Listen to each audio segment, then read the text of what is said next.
Assalamualaikum warahmatullahi wabarakatuh.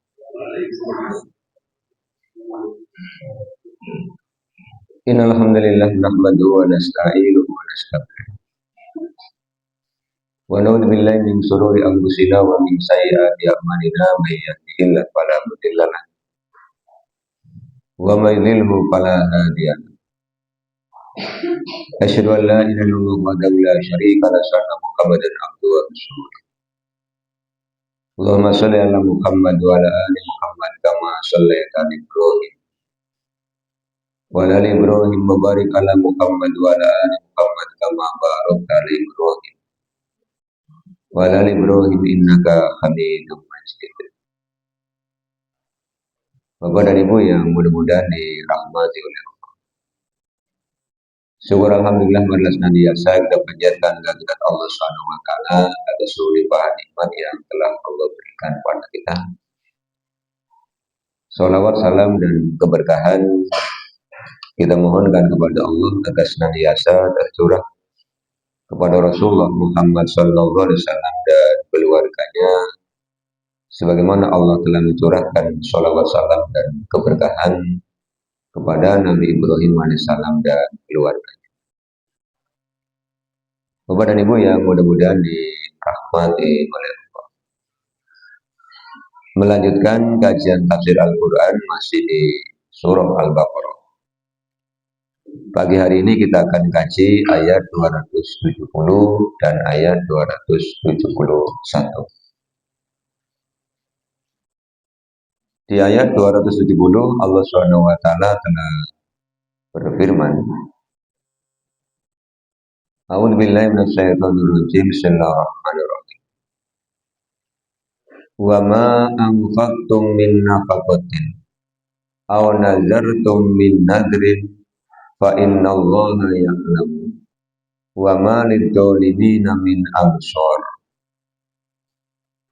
Wa ma anfaqtum, dan apa saja yang telah kalian infakkan, min nafaqatin, di antara infak-infak, atau nazartum, yang telah kalian nazarkan, min nadrin, di antara nazar-nazar.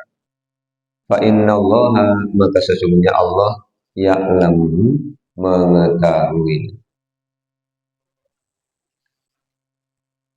Wa ma lidzalimina, dan tidak ada untuk orang-orang yang dolim, min angsorin, di antara penolong. Bapak dan Ibu yang mudah-mudahan dirahmati Allah. Di ayat 270 dari Al-Quran surah Al-Baqarah, Allah SWT mengingatkan tentang pentingnya menjaga niat. Allah menyampaikannya dengan pernyataan fa innallaha ya'lamu, maka sesungguhnya Allah mengetahui. Sebab sebagaimana sudah kita kaji pada ayat sebelumnya, ketika kita mendapati syariat tentang infak, setan itu akan datang kepada kita. As-syaitonu ya'idukumul faqr. Setan akan datang pada kita untuk menakut-nakuti kita dengan kefakiran, memunculkan perasaan bakhil yang memang menjadi tabiat asli manusia. Kalau kita lihat di Al-Quran surah As-Sam, Allah akan menyampaikan kita punya bakat untuk menjadi orang yang berdosa, juga punya bakat untuk menjadi orang yang bertakwa. Fa'alhamaha fujuraha wa taqwa. Kemudian kami ilhamkan kepada manusia potensi untuk menjadi fujur, orang yang berbuat dosa, tapi juga punya potensi untuk menjadi orang yang bertakwa. Kemudian Allah menyampaikan, yang beruntung siapa? qad aflaha man zakkaha wa qad khaba man dassaha. Sungguh beruntung orang-orang yang menyucikan jiwanya, mampu mengelola bakat bakhilnya, kemudian diganti dengan kedermawanan. Ini dicek ayatnya di Al-Quran surah As-Sam. Kan ayatnya tidak banyak, Pak. As-Sam wasamsi wa duha. Itu di situ ayat. Sehingga ketika seseorang akan membelanjakan hartanya, kalau dia sudah mau mengeluarkan, nanti setan itu mainnya pada niat. Kalau bakhilnya sudah dikalahkan, niatnya yang akan digoda. Kita juga sudah kaji di Al-Quran surah An-Nisa ayat ke-37. Ketika Allah SWT menyebutkan tanda orang yang sombong adalah alladzina yaquluna wa ya'muruna an-nasa bil bukhli wa yaktumuna ma atahumullahu min fadli. Orang yang sombong adalah orang yang bakhil. Orang yang nyuruh orang lain menjadi bakhil. Orang yang menyembunyikan karunia yang Allah berikan kepada dia. Yang kami terangkan di pekan lalu, bahasa Jawanya ngilang-ngilangaken. Kemudian di ayat 38, seandainya mau berinfak pun mereka menginfakkan hartanya dengan riya. Walladzina yunfiquna amwalahum ria'an nas. Riya. Dia lupa bahwa Allah Subhanahu wa taala mengetahui apa yang kita nampakkan dan apa yang kita sembunyikan.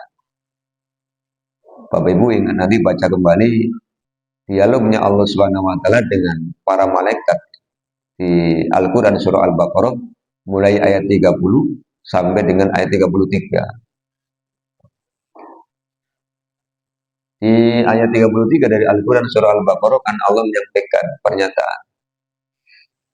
Kata-kata Allah, alam aqul lakum inni a'lamu ghaibas samawati wal ardh wa a'lamu ma tubduna wa ma kuntum taktumun. Bukankah aku sudah katakan kepada kalian, kata Allah, aku tahu gaibnya langit dan bumi.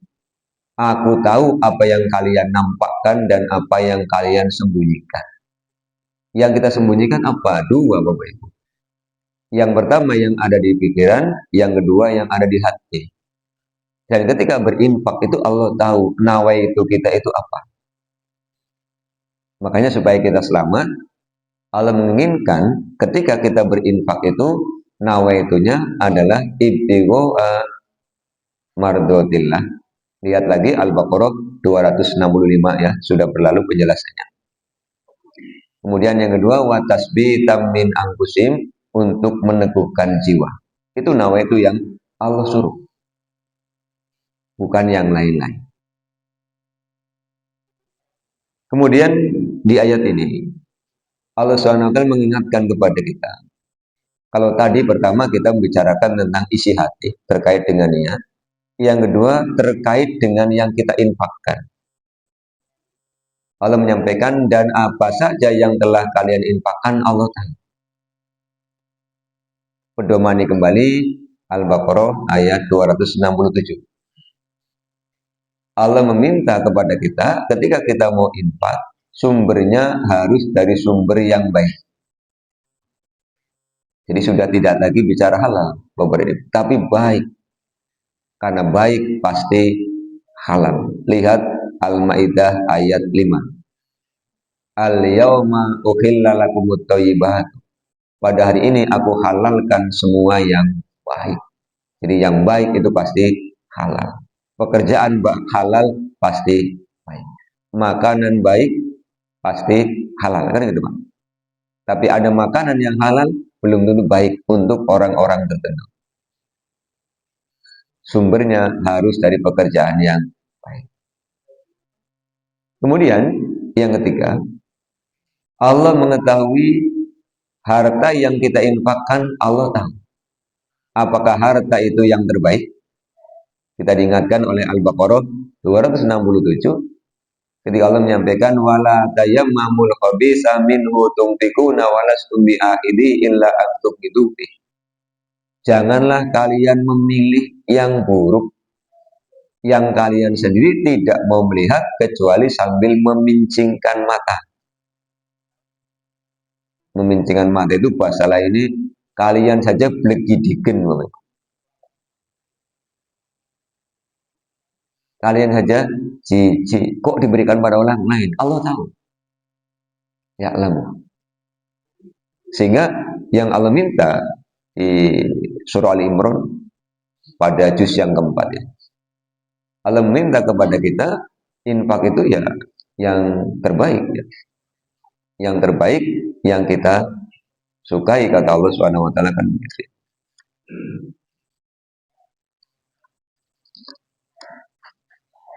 Kan Allah mengingatkan di Ali Imran itu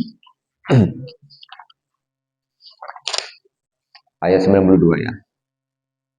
Lan tanalul birra hatta tunfiqu mimma tuhibbun. Tidaklah dianggap kebaikan itu sehingga kalian menginfakkan apa yang kalian sukai. Ini yang Allah kehendaki. Yang kita suka itulah yang kita infakkan. Kemudian yang keempat, dari ayat 270 itu kita diingatkan untuk ikhlas. Jadi nawaitunya karena Allah Subhanahu wa taala. Dan ada janji yang akan kita dapatkan dari Rasulullah SAW kepada di dalam riwayat Imam Al-Bukhari dari Abu Hurairah, Rasulullah SAW itu bersabda,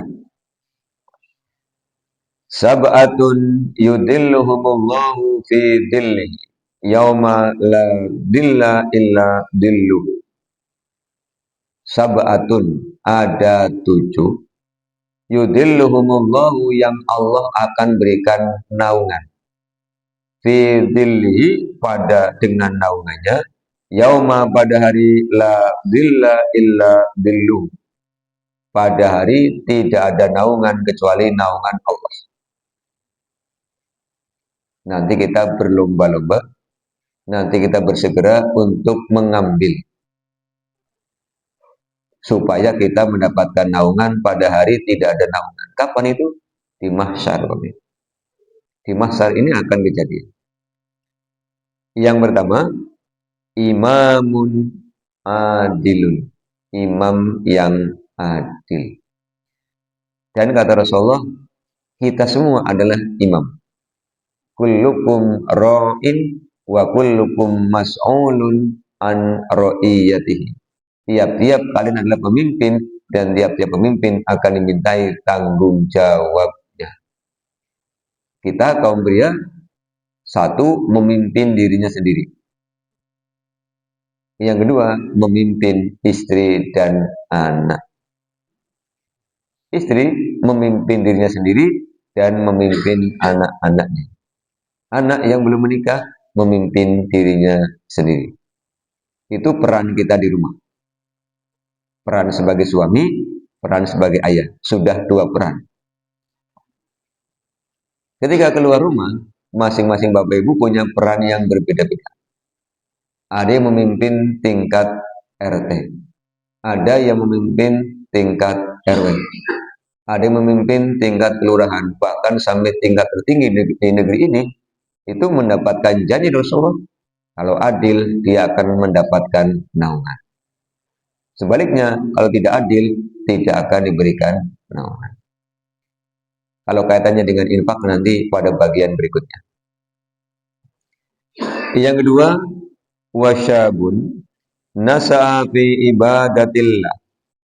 Wasyabun, syabun itu pemuda. Pemuda yang hidupnya untuk beribadah kepada Allah. Kalau membaca anggaran dasar, anggaran rumah tangga, OKP, organisasi kepemudaan, maka disebut pemuda itu jika belum sampai usia 40. Dan nampaknya yang hadir pada pagi hari ini sudah di atas 40 rata-rata, ya Mas. Berarti sudah tidak masuk kriteria nomor 2, karena sudah tidak masuk pemuda. Pemudanya beberapa tahun yang lalu. Tapi nomor satu kan kita berpeluang menjadi pemimpin yang adil. Jadi pemuda sampaikan pada putra putri Bapak Ibu, adik-adik Bapak Ibu yang belum usia 40, ini ada kabar gembira Rasulullah. Kalau hidupmu untuk beribadah kepada Allah, berpeluang mendapatkan naungan dari Allah, pada hari tidak ada naungan.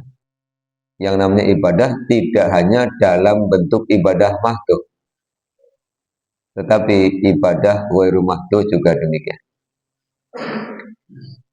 Yang ketiga kita berpeluang Bapak Ibu. Warojulani tahabba fillah, dan dua orang yang saling mencintai karena Allah. Ijtama'a alaihi wa tafarraqu alaihi, bertemu karena Allah, berpisah karena Allah. Apa makna dua orang yang saling mencintai karena Allah itu? Orang yang persahabatannya bukan karena faktor ekonomi. Kenapa dengan akrab dengan dia? Ya, karena dia rekan bisnis. Itu namanya persahabatan faktor ekonomi. Kenapa Anda bersahabat dengan dia? Iya, karena saya dengan dia visi misi politiknya sama. Dan kalau sudah visi misi politiknya berbeda, ya tidak bersahabat, ganti koalisi. Ini namanya bukan karena Allah. Yang dimaksud dengan dua orang yang saling mencintai karena Allah itu ketika tanya, kenapa sih dengan akrab dengan dia? Iya, setiap dekat dengan dia, aku termotivasi untuk dekat dengan Allah Subhanahu wa taala. Ketika jauh dari dia, motivasiku itu turun. Itu namanya dua orang yang saling mencintai karena Allah, bertemu karena Allah, berpisah karena Allah. Kita punya kesempatan ini. Makanya Rasulullah SAW ketika datang ke Madinah, yang beliau lakukan setelah membangun masjid adalah mempersaudarakan orang-orang muhajirin dengan orang-orang ansor. Satu orang muhajirin dipersaudarakan dengan satu orang ansor. Maka Bapak Ibu silakan bersahabatlah karena Allah Subhanahu wa taala. Dan ingat, yang namanya sahabat tidak hanya mendukung tapi juga mencegah. Ketika sahabatnya mengajak untuk mendekatkan diri kepada Allah, didukung, diikuti. Tetapi ketika dia mengarah kepada menjauhi Allah, segera dicegah. Jangan dibiarkan. Itu sahabat yang mencintai karena Allah. Peduli, watawa sobil haki, watawa sobis sobil. Sudah berapa Bapak Ibu? 3. Warajulun qalbuhu mu'allaqun bil masjidi. Warajulun, dan seseorang, qalbuhu, hatinya, mu'allaqun bil masjidi, hatinya tertambat di masjid. Apa maknanya? Orang yang ketika di masjid dia mendapatkan ketenangan batinnya, karena di masjid dia berkesempatan lebih luas untuk ibadah, untuk ingat kepada Allah, untuk memuji Allah, untuk bertasbih, untuk berdoa. Dan ketika Allah Subhanahu wa taala memanggilnya, dia senang. Ini kita berpeluang. Jadi ketika kita mendengar kumandang azan, ada kebahagiaan. Itu namanya orang yang hatinya tertambat di masjid. Jangan sampai ketika azan dikumandangkan malah tidak bahagia. Begitu azan wis azan maning ya, ayo cepat teman waktu. Ini berarti orang hatinya tidak tertambat di masjid. Seolah-olah kumandang azan itu tidak diharapkan. Kecuali azan maghrib di bulan Ramadan. Waktu diharapkan. Malah tenteni, wis bengi ora ada dengan begitu. Tapi nanti kalau di luar Ramadan begitu maghrib adzan, protes. Si awan wis adzan ini. Suasananya tergantung batin ini. Kita akan Allah lindungi kalau hati kita merasa bahagia ketika kita di masjid. Itu sama juga suasana lain juga. Yang bagaimana Pak? Ada bergetarlah hatinya. Iya. An-Nahl ya. An-Nahl itu surat ke-16 ya. 16.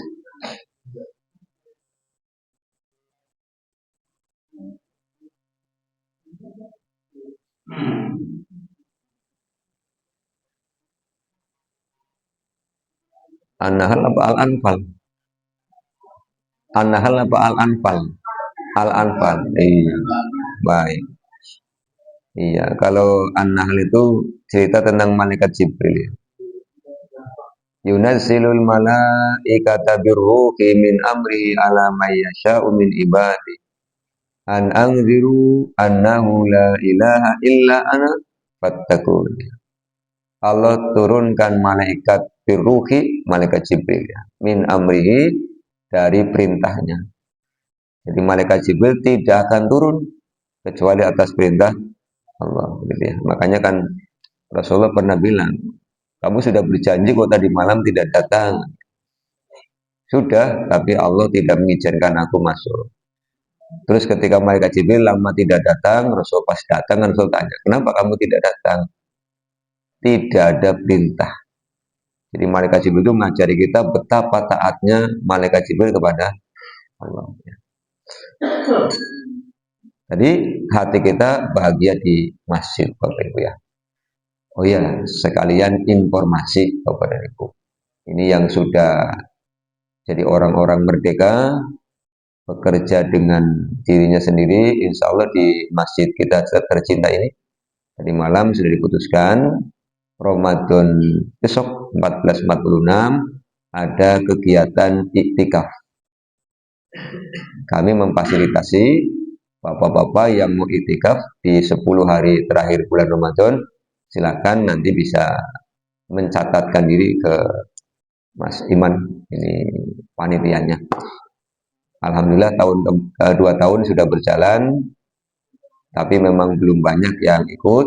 Barangkali yang hadir pada hari ini, nanti di 10 hari terakhir bulan Ramadan, waktunya luang, bisa iktikaf di Masjid Al-Amin. Kita fasilitasi selama 10 hari. Sambil mengamalkan hadis ini. Qalbu mu'allakun bil masjidi. Hatinya terikat di masjid. Sampai-sampai 10 hari 10 malam tetap di sini. Kemudian masih lanjutannya, idza apabila kharaja, dia keluar minhu darinya, hatta yarji'a ilaihi. Kalau keluar, hatinya tertinggal di masjid. Artinya ada kerinduan. Bapak Ibu yang pernah sholat di Masjidil Haram, yang pernah sholat di Masjid Nabawi, suasananya seperti itu. Habis sholat fardu, sholat sunnah, tetap aja di dalam masjid itu. Tidak pengen keluar. Begitu keluar, sampai hotel, ayo pengen balik lagi. Itu suasananya seperti itu. Tapi ini berlaku untuk semua masjid. Kadang-kadang kalau di sana, Masya Allah semangatnya. Tapi kadang-kadang kalau sudah pulang, semangatnya ketinggalan di sana. Tidak dibawa pulang. Bahkan baru pulang haji, pulang umroh, kemudian mendengar azan, kadang-kadang langsung kalah. Ada bisikan dalam hatinya, dirian di situ, kesel, akhirnya tidak jamaah. Ini kan ada yang tertinggal. Harus lebih semangat. Karena apa? Pembuktian kemabruran itu di tempat tinggal, bukan di waktu pelaksanaan. Sudah berapa? 4. Nanti harus pas 7, Bapak Ibu. Yang ke 5 ya. Wa rajulun zakarallaha khalisan fafadat ainah. Dan seseorang yang ingat kepada Allah khalian. Khalian itu sendirian. Fafadat ainahu, berlinanglah air matanya. Pernah tidak Bapak Ibu? Lagi duduk sendirian, terus subhanallah, tahu-tahu deras mengalir air mata. Air mata mengalir bukan karena penderitaan. Karena ada juga orang yang ketika sendirian ingat Allah nangis. Tapi dalam rangka menyesali nasib. Ya Allah, urip kayong sengsara nemah dia. Anak akeh, putu akeh, langkah sing lamper meneh siji acan itu. Itu bukan ingat Allah, lagi menyesali nasib. Nangisnya sama, tapi kesedihannya Allah tahu. Ah, kon kan ora kelingan aku, kon kelingane anak putu. Tetapi yang dimaksud dengan hadis ini adalah menangis karena kerinduan kepada Allah. Kan yang namanya rindu bagaimana sih Bang? Pengen ketemu. Tidak pernah kita indra wujudnya, tapi kita meyakini keberadaannya. Di kitab Riyadhus Shalihin pada bab keutamaan zikir, Rasulullah SAW kan bercerita, ketika kita duduk di majelis zikir seperti ini, para malaikat turun. Kemudian Allah bertanya kepada mereka, apa yang hambaku lakukan? Malaikat jawab, mereka bertasbih ya Allah. Mereka bertahmid, mereka bertakbir, mereka memuji. Allah bertanya, apa mereka melihatku? Tidak. Bagaimana kalau mereka melihatku? Tentu mereka akan lebih bersemangat lagi.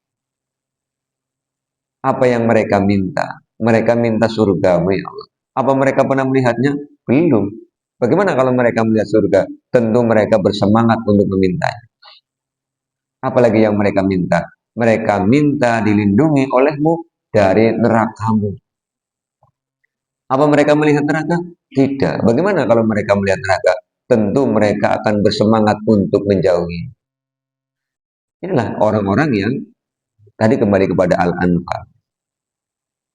Idza dzukirallahu wajilat qulub.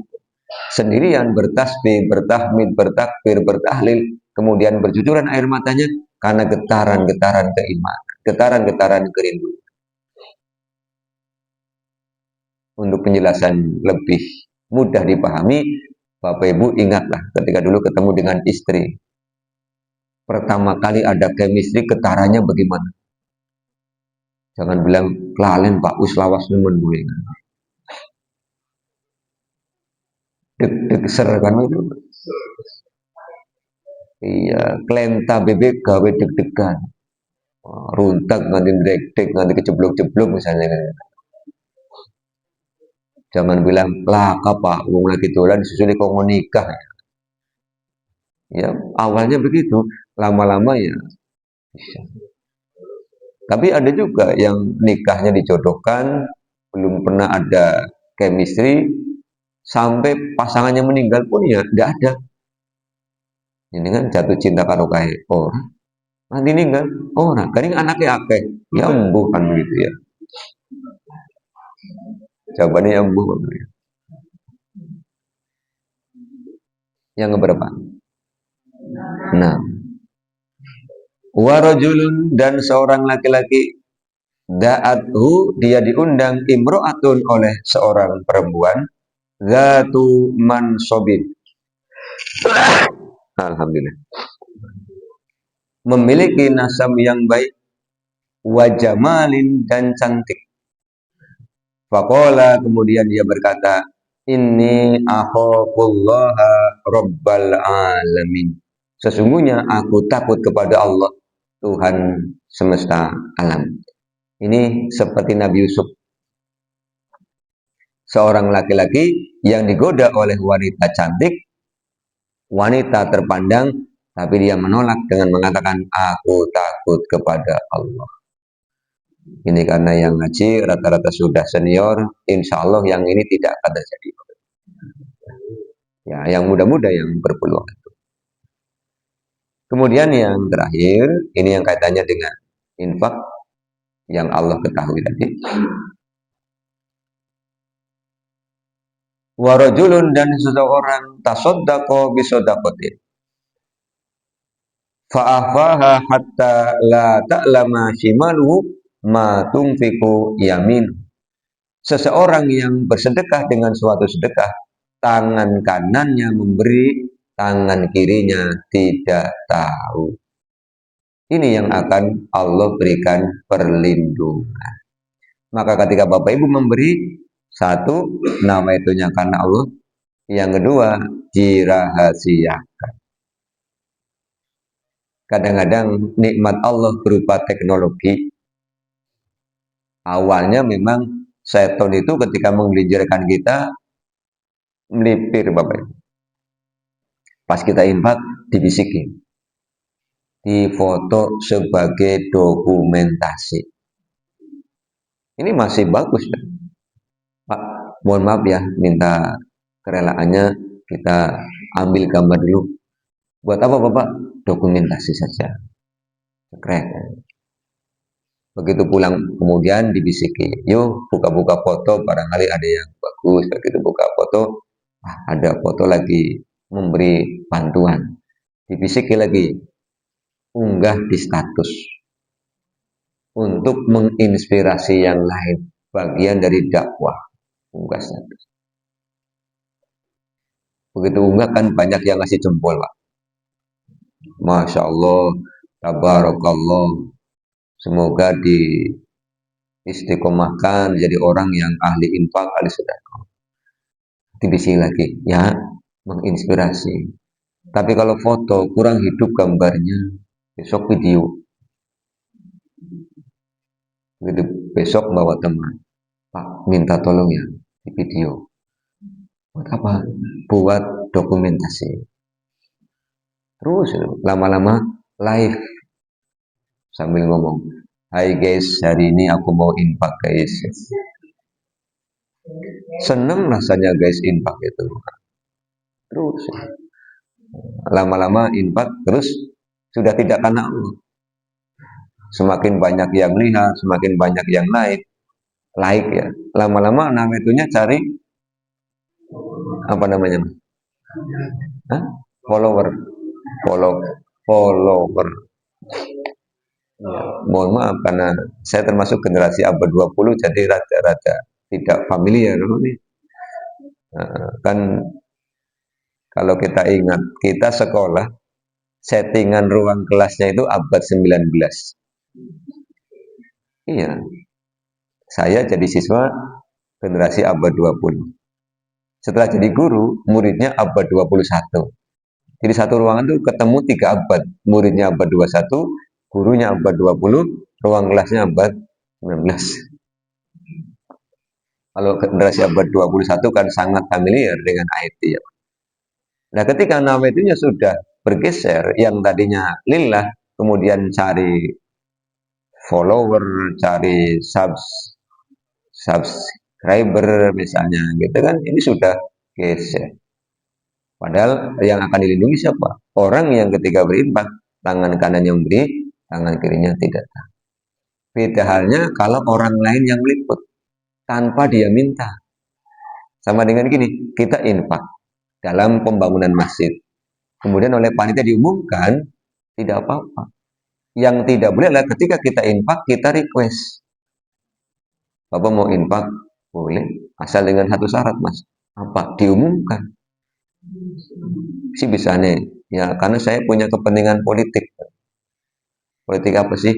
Mau nyalon ketua RT saya. Itu namanya sudah tidak karena Allah. Maka terkait dengan Al-Baqarah 270 yang kita kaji, dan di sini, yuk Bapak Ibu. Infak itu yang terbaik adalah ikhlas besar lebih baik daripada kecil tapi tidak ikhlas.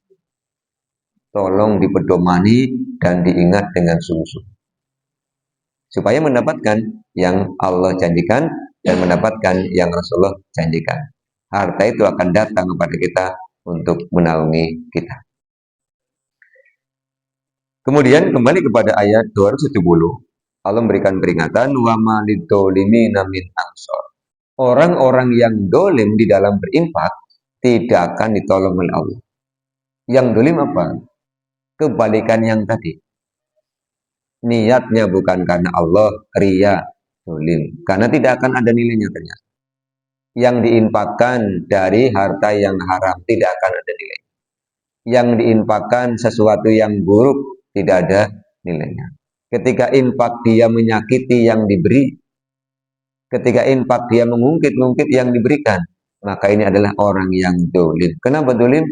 Ibarat orang yang meletakkan tanah di atas batu, kemudian dia siram batunya sehingga bersih. Kemudian di Al-Baqarah 270 Allah juga menyampaikan ada syariat namanya nazar. Tahu nazar ya? Menyampaikan janji kepada Allah, jika Allah memberi sesuatu, maka akan melakukan sesuatu. Nazar ini boleh Bapak Ibu lakukan untuk perkara-perkara sunnah, bukan perkara-perkara fardu. Misalnya, ini kan bentar lagi anak-anak mau pada daftar kuliah. Bapak bilang pada Allah, ya Allah, mudahkan putraku yang mau seleksi di perguruan tinggi A, jurusannya B. Jika anakku diterima, ya Allah, atas pertolonganmu, hambamu bernazar. Jadi harus ada kata-kata nazar. Seperti ucapannya ibunya Maryam, ini nazar tulaka ma fi batni. Aku bernazar kepadamu, bilang, kalau putraku diterima kuliah, aku bernazar kepadamu akan bagi-bagi makanan misalnya. Ini kan berarti nazarnya sedekah makanan. Akan bagi-bagi uang, nazarnya sedekah uang. Atau nazarnya berpuasa. Aku bernazar, ya Allah, kalau anakku diterima di perguruan tinggi A, jurusannya B, aku akan berpuasa 10 hari berturut-turut. Begitu pengumuman lulus, dibayar nazar. Meskipun Rasulullah SAW mengingatkan, tidaklah bernazar kecuali orang yang bakhil. Jadi orang kandung oleh tapi dicela. Kenapa? Karena ada barter. Pan puasa B, jejaluk disit kan begitu. Jadi seperti anak kecil, gimana nih warung, anggere Dubai ya, orang Dubai yang mau kan begitu. Nah, itu gambarnya begitu. Jadi boleh, tapi dicela. Itu pun Allah tahu. Dan nazar itu harus untuk perkara yang baik, bukan untuk perkara yang tidak baik. Kadang-kadang kan ada orang bernazar tidak baik, menyakiti diri sendiri. Biasanya dalam kegiatan-kegiatan yang lagi ramai. Sekarang ke 271. Aslinya boleh tidak sih menampakkan sedekah itu? Atau lebih baik menyembunyikan? Allah memberikan aturan.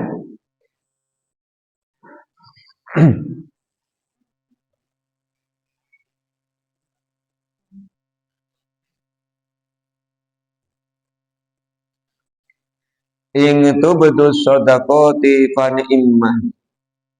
Jika kalian menampakkan sedekah-sedekah kalian, fani immah, tidak mengapa. Wa ing tufuha wa tutuhal fuqara'a fa huwa farul lakum. Dan jika kalian menyembunyikannya, memberikannya kepada orang-orang fakir, maka itu lebih baik bagimu. Jadi ada sedekah yang boleh ditampakkan. Sedekah apa? Sedekah wajib. Apa sedekah wajib itu? Zakat. Zakat itu sedekah wajib. Zakat harta itu sedekah wajib, zakat fitri juga sedekah wajib. Maka ketika besok di bulan Ramadan, kalau Allah berikan kesempatan kita, begitu malam 1 Syawal misalnya, atau mulai asar, kemudian Bapak Ibu nyangking beras untuk nitipkan ke panitia-panitia pengumpul dan pembagi zakat, itu kan dilihat orang. Bahkan mungkin orang bertanya, nyangking apa Pak? Jujur, zakat fitri. Oh iya ya, nasib badai ya. Ini malah bagus. Menjadi pengingat bagi orang-orang yang saat itu masih lupa. Bahkan para anggota kepanitiaan sambil mengumumkan di masjid. Bapak Ibu ditunggu, ini sudah mendekati dini hari. Karena nanti kalau dibayarkan setelah selesai sholat id, tidak dianggap sebagai zakat fitri. Maksimal sebelum selesai sholat id. Tapi ya jangan mepet. Barangkali pas mepet di rumah karena tidak ikut sholat id, ibu-ibu dalam kesibukan, juga dalam keadaan haid, begitu nakar beras, nyari plastik yang tidak ketemu, pas plastiknya ketemu, cangklongannya orang ketemu, pas cangklongannya ketemu, mengeluarkan motor, kuncinya orang ketemu, gitu kan.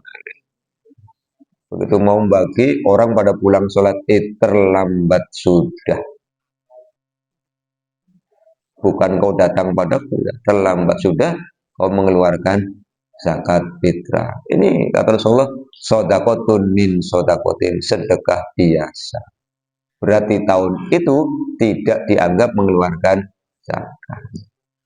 Makanya paling bagus ya begitu habis berbuka, malam 1 Syawal sudah disiapkan sambil ke masjid untuk sholat jamaah. Oh ada panitianya, titip bayarkan di situ. Wis bong. Berapa? Satu sok. Satu sok itu berapa? 4 mud. Kemudian dikonversi ke dalam takaran Indonesia, ada yang ketemunya 2,5, ada yang ketemunya 2,7. Lah nyong mantep Pak, 3 kilo. Olih. Ya. Nanti yang 3 onnya sedekah. Yang 2,7-nya zakat fitrah. Atau yang 2,5, 2,5-nya sedekah, yang 0,5-nya sedekah. Pak, alhamdulillah tahun ini lagi rezekinya bulat-bulat gitu kan. Ah, mau zakat fitrah orang 3 kilo, pira 3 kintal. Ya ini nanti sisanya diniatkan sedekah.